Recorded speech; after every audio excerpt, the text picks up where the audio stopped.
আসসালামু আলাইকুম ওয়া রাহমাতুল্লাহ। নুরানি মেমোরি 2.0 চ্যানেলে আপনাকে স্বাগতম। একবার কল্পনা করুন সেই সত্তার কথা যে ছিল আল্লাহর ইবাদতে অতুলনীয়, জ্ঞানে, প্রজ্ঞায় এবং মর্যাদায় যে ছিল জিনদের সর্দার, যার ইবাদতের নূর এতটাই প্রখর ছিল যে ফেরেশতারাও তাকে নিজেদের একজন মনে করত, যার নাম ছিল আজাজিল। কিন্তু আজ আমরা তাকে চিনি এক অভিশপ্ত নামে, ইবলিস। কি এমন ঘটেছিল যে আরশের কাছাকাছি থাকা এক সত্তা আজ অনন্তকালের জন্য জাহান্নামের সর্বনিম্ন স্তরের বাসিন্দা হতে চলেছে? তার অহংকার কত বড় ছিল, তার বিদ্রোহ কতটা মারাত্মক ছিল, আর সবচেয়ে বড় প্রশ্ন, যে সত্তা কোটি কোটি মানুষকে পথভ্রষ্ট করেছে, আল্লাহর বিরুদ্ধে এক অসম যুদ্ধ ঘোষণা করেছে, তার জন্য আল্লাহ সুবহানাহু ওয়া তাআলা কেমন শাস্তি প্রস্তুত করে রেখেছেন, এমন শাস্তি যা কল্পনা করলেও ভয়ে শরীরের লোম দাঁড়িয়ে যায়। আজ আমরা কোনো সাধারণ পাপীর শাস্তির কথা বলবো না, আজ আমরা কথা বলবো সেই পাপীর সর্দারের শাস্তি নিয়ে, যার অপরাধের শুরু হয়েছিল সৃষ্টির উষালগ্নে এবং শেষ হবে কিয়ামতের দিনে। এই গল্প আপনার ঈমানকে নাড়িয়ে দেবে, আল্লাহর মহত্ব ও ন্যায় বিচারের সামনে আপনাকে নত করে দেবে এবং শয়তানের ধোঁকা থেকে বাঁচার জন্য আপনাকে আরও বেশি সচেতন করে তুলবে। আপনি যদি এই মহাজাগতিক বিশ্বাসঘাতকতা ও তার ভয়াবহ পরিণতির সাক্ষী হতে চান, তাহলে শেষ পর্যন্ত আমাদের সাথেই থাকুন। আর আমাদের চ্যানেলে নতুন হলে এখনই সাবস্ক্রাইব করে বেল আইকনটি চেপে দিন, যাতে এমন ঈমানদীপ্ত আলোচনা আপনার কাছে সবার আগে পৌঁছায়। চলুন ডুব দেওয়া যাক সেই অন্ধকার ইতিহাসের গভীরে।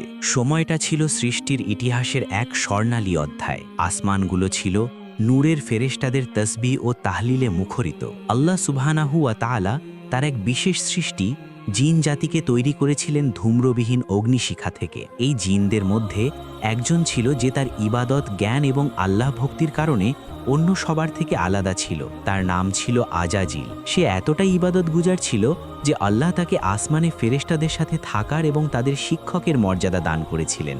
আসমানের এমন কোনো স্তর ছিল না যেখানে আজাজিলের সিজদা পড়েনি। তার জ্ঞান ছিল গভীর, তার আনুগত্য ছিল প্রশ্নাতীত। ফেরেশতারা তাকে সম্মান করত, তার থেকে শিখত। সে ছিল এক উজ্জ্বল নক্ষত্র, আল্লাহর আনুগত্যের এক জ্বলজ্বন্ত প্রতীক। এরপর আল্লাহ এক নতুন এবং সর্বশ্রেষ্ঠ সৃষ্টিকে অস্তিত্বে আনার ইচ্ছা পোষণ করলেন। তিনি ফেরেশতাদের বললেন, আমি পৃথিবীতে আমার খালিফা অর্থাৎ প্রতিনিধি বানাতে যাচ্ছি। ফেরেশতারা তখন কিছুটা বিস্মিত হয়ে আরজ করলেন, আপনি কি সেখানে এমন কাউকে সৃষ্টি করবেন যে ফাসাদ সৃষ্টি করবে ও রক্তপাত ঘটাবে? অথচ আমরাই তো আপনার প্রশংসা ও পবিত্রতা বর্ণনা করি। আল্লাহ উত্তরে বললেন, নিশ্চয়ই আমি যা জানি তোমরা তা জানো না। সূরা আল বাকারা আয়াত 30। অতঃপর আল্লাহ সুবহানাহু ওয়া তাআলা নিজ দুহাতে প্রথম মানব আদম আলাইহিসসালামকে মাটির সারাংশ থেকে সৃষ্টি করলেন। তিনি তাকে এক সুঠাম অবয়ব দান করলেন এবং তারপর তার পক্ষ থেকে রূহ ফুঁকে দিলেন। আদম আলাইহিসসালাম যখন জীবন্ত হলেন, তখন আল্লাহ সমস্ত ফেরেশতাকে আদেশ দিলেন, আদমকে সিজদা করো। এই সিজদা ছিল সম্মানের সিজদা, ইবাদতের নয়। এটি ছিল আল্লাহর হুকুম পালনের এক চূড়ান্ত পরীক্ষা। আল্লাহর আদেশ পাওয়া মাত্রই সমস্ত ফেরেশতা, যারা নূরের তৈরি এবং যাদের প্রকৃতিতেই রয়েছে বেযোগবর্ণয় আনুগত্য, তৎক্ষণাৎ সিজদায় লুটিয়ে পড়লেন। কিন্তু একজন সিজদা করল না। সে দাঁড়িয়ে রইল, উদ্ধত, অহংকারী এবং ক্রোধান্বিত। সে ছিল আজাজিল, সেই সত্তা যে হাজার হাজার বছর ধরে আল্লাহর ইবাদত করেছে। আল্লাহ তাকে জিজ্ঞেস করলেন, হে ইবলিস, আমি যাকে নিজ হাতে সৃষ্টি করলাম তাকে সিজদা করতে তোমাকে কিসে বাধা দিল? তুমি কি অহংকার করলে, নাকি তুমি অধিকতর উচ্চ মর্যাদা সম্পন্নদের অন্তর্ভুক্ত? সূরা সুআদ আয়াত ৭৫। এই প্রশ্নটি ছিল তার জন্য অনুতপ্ত হওয়ার শেষ সুযোগ, কিন্তু তার ভেতরের আগুন, তার অহংকারের বিষটাকে অন্ধ করে দিয়েছিল। সে যুক্তি দাঁড় করালো, আমি তার চেয়ে শ্রেষ্ঠ। আপনি আমাকে আগুন থেকে সৃষ্টি করেছেন এবং তাকে সৃষ্টি করেছেন কাদামাটি থেকে। সূরা আল আরাফ আয়াত ১২। এই একটি বাক্য ছিল মহাবিশ্বের ইতিহাসে প্রথম এবং সবচেয়ে বড় পাপ। এটা শুধু একটি হুকুম অমান্য করা ছিল না, এটা ছিল আল্লাহর প্রজ্ঞা, তার সিদ্ধান্ত এবং তার সৃষ্টিকে নিয়ে প্রশ্ন তোলা। সে নিজেকে আল্লাহর চেয়েও বড় বিচারক মনে করেছিল। তার ইবাদতের অহংকার তাকে এই বিশ্বাস জুগিয়েছিল যে সে আল্লাহর হুকুমের চেয়ে নিজের যুক্তিকে প্রাধান্য দিতে পারে।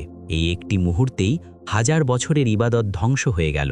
উজ্জ্বল নক্ষত্র আজাজিল পরিণত হল অভিশপ্ত ইবলিসে। তার নাম মুছে গিয়ে লেখা হলো শয়তান, অর্থ বিদ্রোহী, অবাধ্য। আল্লাহ বললেন, এখান থেকে নেমে যাও, এখানে অহংকার করার অধিকার তোমার নেই। বেরিয়ে যাও, নিশ্চয়ই তুমি লাঞ্ছিতদের অন্তর্ভুক্ত। এই ছিল সেই মহাবিদ্রোহের সূচনা, যার আগুন আজও পৃথিবীতে জ্বলছে এবং যার চূড়ান্ত পরিণতি হবে কল্পনাতীত ভয়ঙ্কর। যখন আল্লাহর হুকুম অমান্য করার কারণে আজাজিলের হাজার বছরের ইবাদত ও মর্যাদা ধুলোয় মিশে গেল এবং সে চিরতরে অভিশপ্ত ইবলিস বা শয়তানে পরিণত হল, তখন তার সামনে দুটি পথ খোলা ছিল। এক, নিজের ভুল স্বীকার করে আল্লাহর কাছে ক্ষমা চাওয়া, যেমনটি পরবর্তীতে আদম আলাইহিসসালাম ও হাওয়া রাদিয়াল্লাহু আনহা করেছিলেন, অথবা দুই, নিজের অহংকার ও বিদ্রোহকে আঁকড়ে ধরে চূড়ান্ত ধ্বংসের পথে এগিয়ে যাওয়া। ইবলিস দ্বিতীয় পথটিই বেছে নিল। তার ভেতরটা অনুশোচনার পরিবর্তে হিংসা, ঘৃণা আর প্রতিশোধের আগুনে জ্বলে উঠল। সে তার পতনের জন্য আদম আলাইহিসসালামকে দায়ী করল এবং মানবজাতির বিরুদ্ধে এক চিরস্থায়ী যুদ্ধ ঘোষণা করল। আল্লাহ যখন তাকে বিতাড়িত করলেন, তখন সে অনুতপ্ত হওয়ার বদলে আল্লাহর কাছেই এক অদ্ভুত আবেদন করে বসল। সে বলল, হে আমার রব, আমাকে পুনরুত্থান দিবস পর্যন্ত অবকাশ দিন। সূরা আল হিজর আয়াত ৩৬। সে জানত যে মৃত্যু তার জন্য অবধারিত এবং তারপর রয়েছে অন্তহীন শাস্তি, তাই সে সেই শাস্তি থেকে সাময়িক মুক্তি চাইল। কিন্তু কেন? অনুতপ্ত হওয়ার জন্য নয়, বরং তার বিদ্রোহকে পূর্ণতা দেওয়ার জন্য। সে আল্লাহকে চ্যালেঞ্জ করে বসল। সে প্রমাণ করতে চাইল যে এই মাটির তৈরি মানুষ যাদের জন্য তাকে বিতাড়িত হতে হয়েছে, তারা আল্লাহর আনুগত্যের যোগ্য নয়। আল্লাহ তার এই আবেদন মঞ্জুর করলেন, কারণ আল্লাহ জানতেন তার বান্দাদের মধ্যে কারা ঈমানদার আর কারা ইবলিসের ধোঁকায় পড়বে। এটি ছিল এক মহাকালের পরীক্ষা, যা আজও চলমান। অবকাশ পাওয়ার পর ইবলিস তার আসল রূপ প্রকাশ করল। সে এক ভয়ঙ্কর শপথ গ্রহণ করল, যা পবিত্র কুরআনে আল্লাহ আমাদের জন্য উদ্ধৃত করেছেন, যেন আমরা আমাদের এই চিরশত্রুকে চিনতে পারি। সে বলল, যেহেতু আপনি আমাকে পথভ্রষ্ট করলেন, সেহেতু আমি অবশ্যই আপনার সরল পথে মানুষের জন্য ওত পেতে বসে থাকব। অতপর আমি তাদের কাছে আসব, তাদের সামনে থেকে, তাদের পেছন থেকে, তাদের ডান দিক থেকে এবং তাদের বাম দিক থেকে, আর আপনি তাদের অধিকাংশকে কৃতজ্ঞ পাবেন না। সূরা আল আরাফ আয়াত ১৬-১৭। এই শপথটি কতটা গভীর এবং ভয়ঙ্কর তা ভাবলে শরীর শিউরে ওঠে। সামনে থেকে আসার অর্থ হল সে আখেরাত ও পরকালের বিষয় নিয়ে মানুষের মনে সন্দেহ তৈরি করবে, বলবে জান্নাত জাহান্নাম বলে কিছু নেই, যা আছে এখানেই। পেছন থেকে আসার অর্থ হল সে মানুষকে দুনিয়ার মোহে আসক্ত করে রাখবে, অতীত ও ভবিষ্যতের চিন্তায় ব্যস্ত রেখে আল্লাহর স্মরণ থেকে ভুলিয়ে দেবে। ডান দিক থেকে আসার অর্থ হল সে ভালো কাজের মাধ্যমে ধোঁকা দেবে, যেমন ইবাদতের মধ্যে রিয়া বা লোক দেখানো মনোভাব ঢুকিয়ে দেবে, সামান্য দান করে অহংকারী করে তুলবে, কিংবা এক ভালো কাজ দিয়ে অন্য ফরজ কাজ থেকে বিরত রাখবে। আর বাম দিক থেকে আসার অর্থ হল সে সরাসরি পাপ ও অশ্লীলতার দিকে আহ্বান করবে, গুনাহের কাজগুলোকে সুন্দর ও আকর্ষণীয় করে তুলবে। তার লক্ষ্য একটি, মানুষকে অকৃতজ্ঞ বানানো। যে বান্দা আল্লাহর নিয়ামতের শুকরিয়া আদায় করে সে আল্লাহর কাছাকাছি চলে যায়, আর যে অকৃতজ্ঞ হয় সে আল্লাহর থেকে দূরে সরে যায় এবং শয়তানের দলে ভিড়ে যায়। এই শপথের মাধ্যমে ইবলিস কেবল আদম আলাইহিসসালামের বিরুদ্ধেই নয়, বরং তার সমস্ত বংশধরের বিরুদ্ধে, অর্থাৎ আমাদের প্রত্যেকের বিরুদ্ধে যুদ্ধ ঘোষণা করেছে। সে অবকাশ পেয়েছে, আমাদের দুর্বলতাগুলো সে জানে, আর তার একমাত্র মিশন হল আমাদেরকে তার সাথে জাহান্নামের আগুনে টেনে নিয়ে যাওয়া। সে আল্লাহর কাছে নিজের ধ্বংসের জন্য দোয়া করেনি, বরং মানবজাতিকে ধ্বংস করার জন্য সময় চেয়ে নিয়েছে। এই শপথের প্রতিটি শব্দ তার অন্তহীন ঘৃণা ও চরম ধৃষ্টতার প্রমাণ। আর এই বিশাল অপরাধের জন্যই তার শাস্তি হবে এমন, যা অন্য কোনো অপরাধীর শাস্তির সাথে তুলনীয় নয়। জান্নাত এক অবর্ণনীয় শান্তির জায়গা, যেখানে নেই কোনো দুঃখ, নেই কোনো ক্লান্তি, নেই কোনো অভাব। আল্লাহ সুবহানাহু ওয়া তাআলা আদম আলাইহিসসালামকে সৃষ্টি করার পর তার সঙ্গী হিসাবে হাওয়া রাদিয়াল্লাহু আনহাকে তৈরি করলেন এবং তাদের উভয়কে এই জান্নাতে বসবাস করার অনুমতি দিলেন। আল্লাহ তাদের বললেন, তোমরা দুজনে এই জান্নাতে স্বচ্ছন্দে বসবাস করো এবং যেখানে ইচ্ছা খাও, কিন্তু এই গাছটির কাছেও যেও না। যদি যাও তবে তোমরা জালিমদের অন্তর্ভুক্ত হয়ে যাবে। সূরা আল বাকারা আয়াত ৩৫। এটি ছিল এক সহজ পরীক্ষা, একটি মাত্র নিষেধাজ্ঞা, আর বাকি সবকিছুই ছিল হালাল। কিন্তু জান্নাতের বাইরে একজন ছিল যে হিংসার আগুনে জ্বলছিল, অভিশপ্ত ইবলিস। সে জান্নাত থেকে বিতাড়িত হয়েছিল, কিন্তু তার লক্ষ্য থেকে এক চুলও নড়েনি। সে সুযোগ খুঁজছিল কিভাবে আদম ও হাওয়া আলাইহিমাসসালামকে আল্লাহর অবাধ্য করানো যায়। সে জানত সরাসরি বললে তারা কখনো তার কথা শুনবেন না, তাই সে এক ভয়ঙ্কর প্রতারণার জাল বুনল। সে তাদের কাছে এমন এক রূপে আসলো যা দেখে মনে হবে সে একজন হিতাকাঙ্ক্ষী বন্ধু। পবিত্র কোরআনে এই ঘটনার বর্ণনা অত্যন্ত স্পষ্টভাবে এসেছে। শয়তান তাদের কাছে এসে কুমন্ত্রণা দিতে লাগল। সে ফিসফিস করে বলল, তোমাদের রব তো কেবল এই জন্যই এই গাছ থেকে তোমাদের নিষেধ করেছেন, যাতে তোমরা ফেরেশতা হয়ে না যাও অথবা তোমরা এখানে স্থায়ী হয়ে না যাও। সূরা আল আরাফ আয়াত 20। সে তাদের অন্তরের গভীরে লুকিয়ে থাকা দুটি ইচ্ছাকে ব্যবহার করল, ফেরেশতাদের মতো উচ্চ মর্যাদা এবং জান্নাতে চিরস্থায়ী থাকার আকাঙ্ক্ষা। শয়তান জানত মানুষ অমরত্ব ভালোবাসে এবং ক্ষমতা ও আধিপত্যের প্রতি তার এক সহজাত দুর্বলতা রয়েছে। সে তাদের বোঝাতে লাগল যে ওই নিষিদ্ধ ফলটি আসলে কোনো সাধারণ ফল নয়, ওটা হলো শাজারাতুল খুলদ বা অমরত্বের বৃক্ষ, এবং এমন এক রাজ্যের চাবিকাঠি যা কখনো ক্ষয় হবে না। যখন আদম আলাইহিসসালাম ও হাওয়া রাদিয়াল্লাহু আনহা তার কথায় দ্বিধান্বিত হলেন, তখন সে তার চূড়ান্ত অস্ত্রটি ব্যবহার করল। সে কসম খেল। আর কার নামে কসম খেল? স্বয়ং আল্লাহর নামে। সে বলল, আর সে তাদের উভয়ের কাছে কসম খেয়ে বলল, নিশ্চয়ই আমি তোমাদের দুজনের জন্য হিতাকাঙ্ক্ষীদের একজন। সূরা আল আরাফ আয়াত 21। আদম আলাইহিসসালাম কল্পনাও করতে পারেননি যে কেউ আল্লাহর নামে এমন নির্লজ্জ মিথ্যা কসম খেতে পারে। তারা সরল বিশ্বাসে তার ধোঁকায় পড়ে গেলেন। তারা ভাবলেন যে আল্লাহর নামে শপথ করে সে নিশ্চয়ই মিথ্যা বলতে পারে না। এরপর যা ঘটার তাই ঘটল। তারা সেই নিষিদ্ধ ফলটি খেলেন, আর ফলটি খাওয়ার সাথে সাথেই এক অভাবনীয় ঘটনা ঘটল। তাদের জান্নাতি পোশাক খসে পড়ল এবং তারা একে অপরের সামনে লজ্জায় আবৃত হলেন। তারা বুঝতে পারলেন যে তারা এক ভয়ঙ্কর ভুল করে ফেলেছেন। তারা আল্লাহর হুকুম অমান্য করেছেন এবং শয়তানের ফাঁদে পা দিয়েছেন। তারা গাছের পাতা দিয়ে নিজেদের লজ্জা ঢাকার চেষ্টা করতে লাগলেন। এই ঘটনাটি ছিল পৃথিবীর বুকে শয়তানের পাতা প্রথম এবং সবচেয়ে সফল ফাঁদ। সে প্রমাণ করে দিল যে সে মানুষকে ধোঁকা দিতে সক্ষম। কিন্তু এখানে আদম ও ইবলিশের মধ্যে এক আকাশ পাতাল তফাৎ তৈরি হলো। ভুল করার পর ইবলিশ অহংকার করেছিল, যুক্তি দেখিয়েছিল এবং আল্লাহর উপর দোষ চাপিয়েছিল। অন্যদিকে আদম আলাইহিসসালাম ও হাওয়া রাদিয়াল্লাহু আনহা লজ্জিত হলেন, অনুতপ্ত হলেন এবং অকাম্যিচ্ছে আল্লাহর কাছে ক্ষমা চাইলেন। তারা সেই বিখ্যাত দোয়াটি পড়লেন, রব্বানা ওয়ালামনা আনফুসানা ওয়া ইল্লাম তাগফির লানা ওয়া তারহামনা লানাকুনান্না মিনাল খাসিরিন। হে আমাদের রব, আমরা আমাদের নিজেদের ওপর জুলুম করেছি। যদি আপনি আমাদের ক্ষমা না করেন এবং দয়া না করেন, তবে আমরা অবশ্যই ক্ষতিগ্রস্তদের অন্তর্ভুক্ত হয়ে যাব। সূরা আল আরাফ আয়াত 23। আল্লাহ তাদের ক্ষমা করলেন, কিন্তু পরীক্ষার অংশ হিসাবে তাদের পৃথিবীতে পাঠিয়ে দিলেন। এই ঘটনা প্রমাণ করে শয়তানের ধোঁকা কতটা শক্তিশালী এবং তার শত্রুতা কতটা গভীর। সে আল্লাহর নামে কসম খেয়ে তারই বান্দাকে ধোঁকা দিয়েছিল।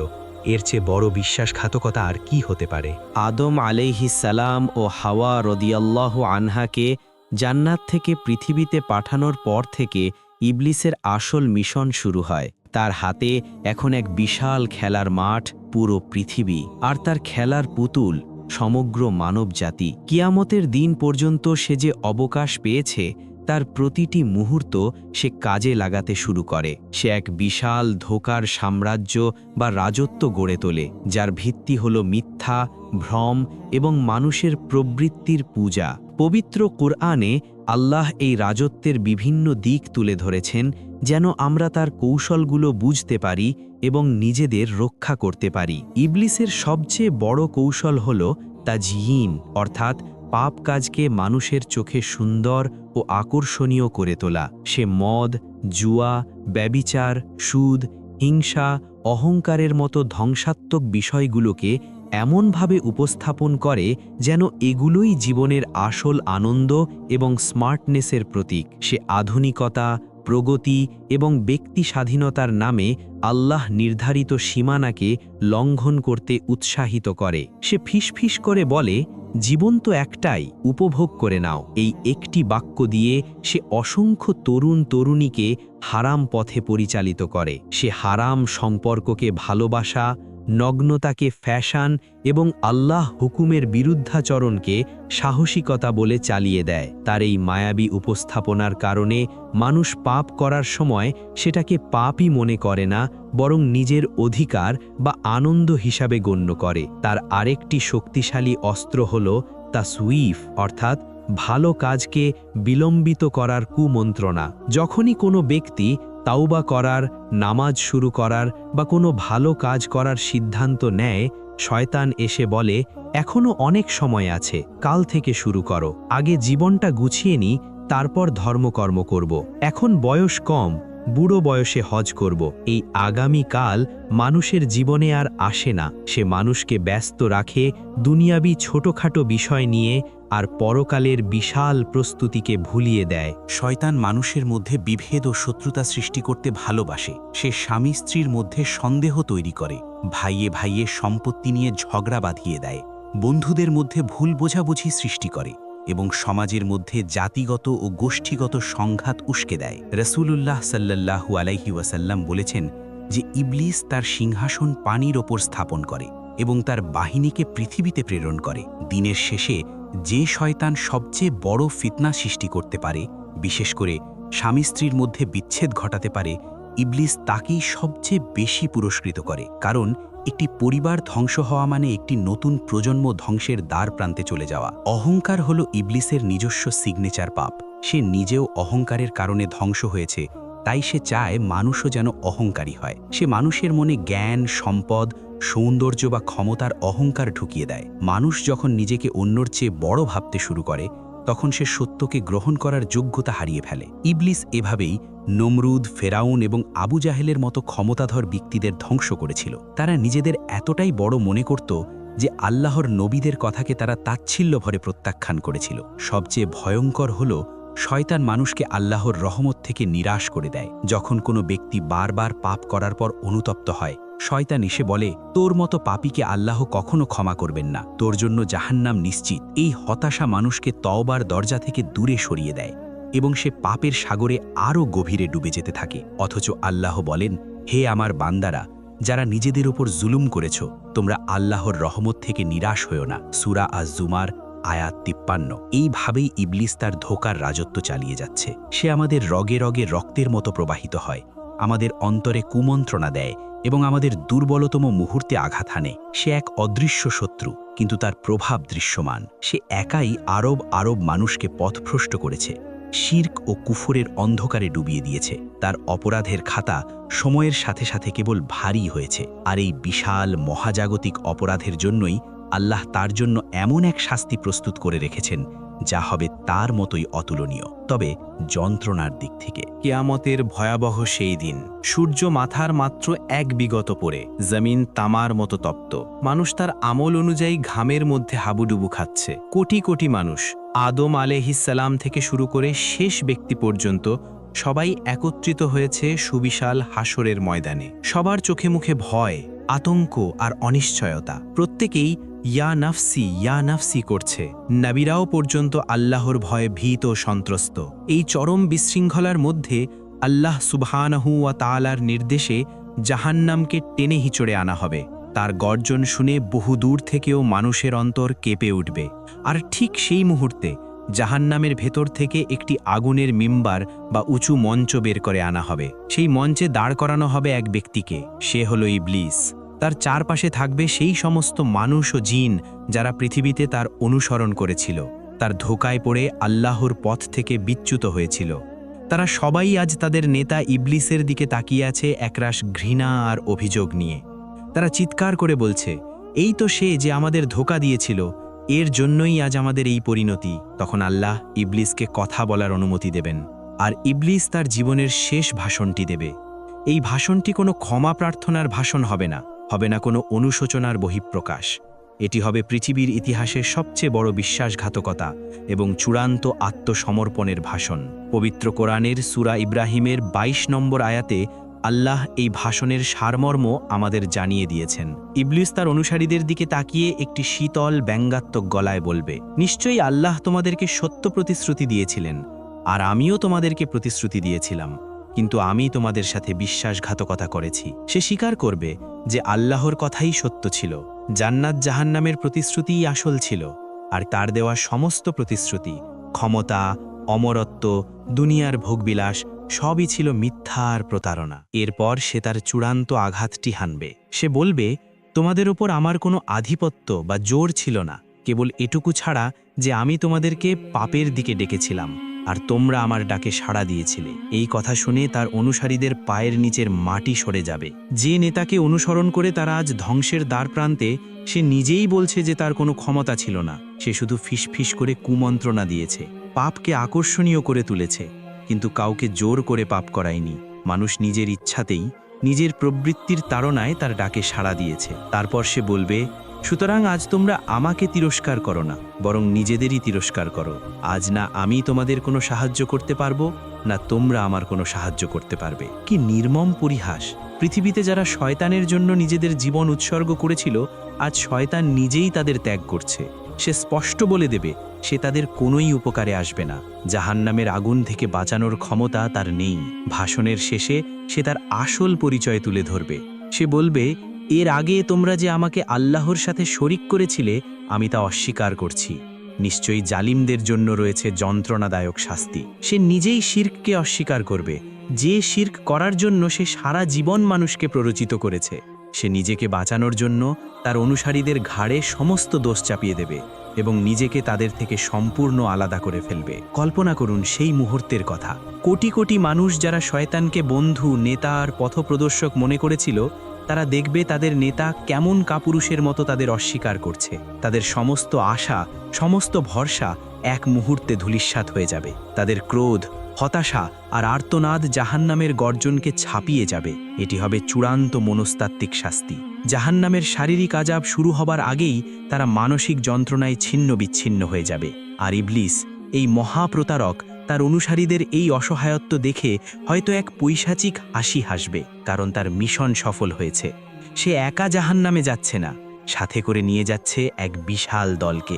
এই চূড়ান্ত বিশ্বাসঘাতকতাই তার শাস্তিকে আরও বহুগুণে বাড়িয়ে দেবে। ইবলিসের সেই চূড়ান্ত বিশ্বাসঘাতকতামূলক ভাষণের পর হাসরের ময়দানে আর কোনো প্রশ্ন বাকি থাকবে না। তার অপরাধ, মহাবিশ্বের প্রথম অহংকার, আল্লাহর বিরুদ্ধে বিদ্রোহ, কোটি কোটি মানুষকে পথভ্রষ্ট করা, আল্লাহর নামে মিথ্যা শপথ করে ধোঁকা দেওয়া এবং পরিশেষে নিজের অনুসারীদের সাথেই চরম প্রতারণা করা, সবকিছুই দিনের আলোর মতো স্পষ্ট হয়ে যাবে। তখন আল্লাহর ন্যায় বিচারের চূড়ান্ত রায় ঘোষিত হবে। ইবলিস এবং তার অনুসারীদের দলে দলে জাহান্নামের দিকে নিক্ষেপ করা হবে। কিন্তু ইবলিসের শাস্তি হবে সবার চেয়ে আলাদা, সবার চেয়ে ভয়ঙ্কর, সবার চেয়ে বেশি অপমানজনক, কারণ সেই ছিল এই সমস্ত ফিতনার মূল হোতা। যদিও কুরআন বা হাদিসে বিশেষভাবে ইবলিসের শাস্তির পুঙ্খানুপুঙ্খ বর্ণনা আলাদা করে দেওয়া হয়নি, তবে জাহান্নামের সাধারণ বর্ণনা এবং তার অপরাধের মাত্রা থেকে আলেমরা কিছু বিষয় অনুমান করেন, যা ভাবলেই অন্তর কেঁপে ওঠে। প্রথমত, তার সৃষ্টির উপাদান দিয়েই তাকে শাস্তি দেওয়া হবে। সে অহংকার করে বলেছিল, আপনি আমাকে আগুন থেকে সৃষ্টি করেছেন। তার অহংকারের উৎস ছিল আগুন। আল্লাহ তাকে সেই আগুন দিয়েই শাস্তি দেবেন, তবে তা দুনিয়ার আগুন নয়, জাহান্নামের আগুন, যা দুনিয়ার আগুনের চেয়ে ৭০ গুণ বেশি শক্তিশালী। যে আগুন নিয়ে তার এত গর্ব ছিল, সেই আগুনেই সে অনন্তকাল জ্বলবে। আগুনের তৈরি একটি সত্তা যখন আগুনের মধ্যে যন্ত্রণা ভোগ করবে, সেই কষ্ট কেমন হবে তা আমাদের কল্পনারও অতীত। দ্বিতীয়ত, তার অহংকারের বিপরীতে তাকে দেওয়া হবে চরম অপমান ও লাঞ্ছনা। সে চেয়েছিল সর্বোচ্চ মর্যাদা, কিন্তু সে পাবে সর্বনিম্ন স্থান। জাহান্নামের বিভিন্ন স্তর রয়েছে, সবচেয়ে উপরের স্তরটি হবে সবচেয়ে কম শাস্তির, আর যতই নিচে যাওয়া যাবে শাস্তি ততই ভয়ঙ্কর হবে। ইবলিস এবং তার সবচেয়ে নিকৃষ্ট অনুসারী যেমন ফেরাউন ও মুনাফিকদের স্থান হবে নারুল হুতামা বা সাকার নামক জাহান্নামের সর্বনিম্ন স্তরে। সেখানে তাকে শিকল দিয়ে বেঁধে রাখা হবে। কুরআনে বলা হয়েছে, তাকে ধরো, অতঃপর তার গলায় বেড়ি পরিয়ে দাও, তারপর তাকে নিক্ষেপ করো জাহান্নামে। সূরা আল হাক্কা আয়াত ৩০-৩১। যে সত্তা একদিন ফেরেশতাদের শিক্ষক ছিল, সে আজ জাহান্নামের সবচেয়ে নিকৃষ্ট কয়েদি হিসাবে লাঞ্ছিত হবে। তৃতীয়ত, তার শাস্তি হবে নিরবিচ্ছিন্ন এবং ক্রমবর্ধমান। সাধারণ পাপীদের শাস্তি হয়তো একসময় হালকা হতে পারে, বা কারো কারো শাস্তি শেষে জান্নাতে যাওয়ার সুযোগও থাকতে পারে, কিন্তু ইবলিসের জন্য কোনো ক্ষমা বা মুক্তির সুযোগ নেই। তার শাস্তি মুহূর্তের জন্যেও থামবে না।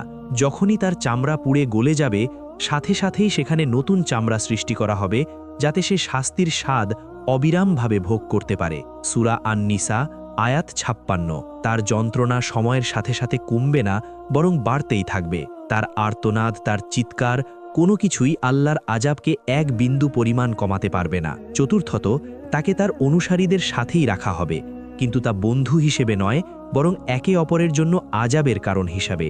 সে তার অনুসারীদের যন্ত্রণা দেখে মানসিক কষ্ট পাবে, আর তার অনুসারীরা তাকে দেখে ক্রোধে ও ঘৃণায় জ্বলতে থাকবে। তারা একে অপরকে অভিশাপ দেবে। কুরআনে এসেছে, যখনই কোনো দল জাহান্নামে প্রবেশ করবে, তখন তারা তাদের আগের দলকে অভিশাপ দেবে। সূরা আল আরাফ আয়াত ৩৮। ইবলিশকে তার নিজের সৃষ্ট করা পাপের সাম্রাজ্যের ধ্বংসস্তূপের ওপর দাঁড়িয়ে অনন্তকাল ধরে তার অনুসারীদের অভিশাপ শুনতে হবে। সবশেষে তার একমাত্র খাদ্য হবে জাক্কুম নামক কাঁটাযুক্ত একটি ভয়ঙ্কর গাছ, এবং পানীয় হবে গিসলিন বা জাহান্নামীদের শরীর থেকে নিঃসৃত পুজ ও রক্ত। এই খাবার তার ক্ষুধা মেটাবে না, বরং গলায় আটকে গিয়ে যন্ত্রণাকে আরও বাড়িয়ে দেবে। সে তৃষ্ণায় ফুটন্ত পানি পান করতে বাধ্য হবে, যা তার নাড়ি ভুঁড়ি ছিন্ন বিচ্ছিন্ন করে দেবে। এই হল সেই মহাবিদ্রোহীর সম্ভাব্য পরিণতি। এক সময়ের সম্মানিত আজাজিল তার এক মুহূর্তের অহংকারের কারণে অনন্তকালের জন্য চরম অপমান, যন্ত্রণা ও লাঞ্ছনার শিকার হবে। তার শাস্তি হবে তার অপরাধের নিখুঁত প্রতিচ্ছবি। এই ঘটনা আমাদের জন্য এক শক্তিশালী অনুস্মারক। অহংকার পতনের মূল, আর আল্লাহর আনুগত্যই হল মুক্তির একমাত্র পথ। আল্লাহ আমাদের সবাইকে এই অভিশপ্ত শয়তানের ধোঁকা থেকে রক্ষা করুন এবং তার অনুগত বান্দা হিসাবে কবুল করুন। আমিন।